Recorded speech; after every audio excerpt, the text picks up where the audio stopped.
Hello guys, আজকে আমরা বানাবো বেগুন দিয়ে রুই মাছের নিউ রেসিপি। তো চলো, প্রথমে একটা বলে 3টে মাছের পিস নিয়ে নিয়েছি। তাতে হলুদ, নুন আর লেবু দিয়ে 10 মিনিট মাখিয়ে রেখে দেবো। 10 মিনিট মাখিয়ে রেখে দেওয়ার পর এবার ভেজে নেবো, হালকা হাতে ভেজে নেবো, হালকা করে। হালকা করে ভাজা হয়ে গিয়েছে। এবার এটা উল্টে দেবো, এবার তুলে নিলে দেখুন হালকা হালকা ভাজা হয়ে গেছে। এবার সেই তেলেতেই বেগুনটাকে ভেজে নেব হালকা করে। এটা ভাজা হয়ে গেছে, এবার এগুলোকে তুলে নেব।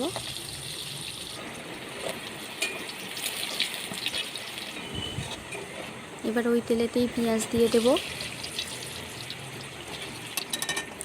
এবার পেঁয়াজটাকে হালকা করে ভেজে নেব। ভেজে নিয়ে তেজপাতা দিয়ে দিলাম। এবার আদা রসুন পেস্ট দিয়ে দেব। টমেটো পেস্ট দিয়ে দিয়েছি। দিয়ে ভালো করে নেড়ে চেড়ে নেব। হলুদ দিয়ে দিয়েছি, গুঁড়ো লঙ্কা দিয়ে দিয়েছি, আর কাশ্মীরি লঙ্কা দিয়ে দিয়েছি।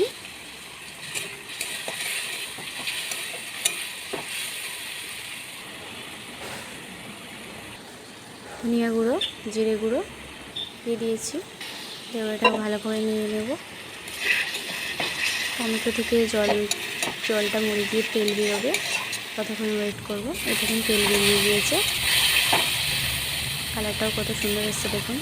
এবার এর মধ্যে কাঁচা লঙ্কা দিয়ে দেবো, দিয়ে ভালো করে নিয়ে নেব। বাঙালি মানেই ঝাল। এবার চন্দনী বাটা দিয়ে দেব।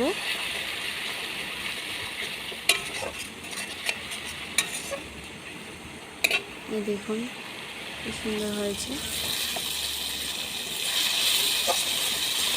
এবার জল দিয়ে দেব। তেল বেরিয়ে গিয়েছিল, এবার জল দিয়ে দিয়েছি।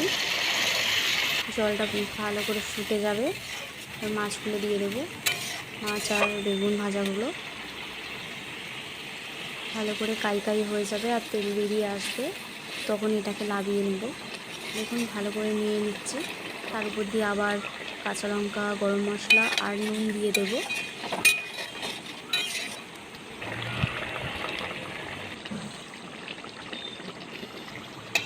আর উপর থেকে একটু লেবুর রস দিয়ে দেবো। সেন্ট উঠবে অনেক সুন্দর। দেখুন আমাদের রেসিপিটা তৈরি হয়ে গিয়েছে, কি সুন্দর দেখতে হচ্ছে। আর উপর থেকে ধনিয়া পাতা ছড়িয়ে সার্ভ করে নেব। তো রেডি আমাদের বেগুনি রুইয়ের নিউ রেসিপি। তো ভালো লাগলে ভিডিওটা লাইক করবেন এবং পাশে থাকবেন। আর দেখা হবে নেক্সট ভিডিওতে। Thank you.